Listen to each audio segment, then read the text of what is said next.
The fourth hindrance is called restlessness. It is the state of an unsettled mind. Unsettled mind means your mind cannot settle. Settle where? Settle in the present moment.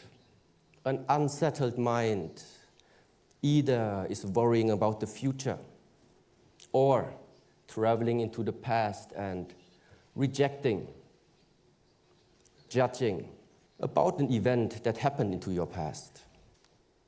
A simile used here is the monkey mind, constantly jumping from one branch to another, unable to stay for a too long time at the present moment.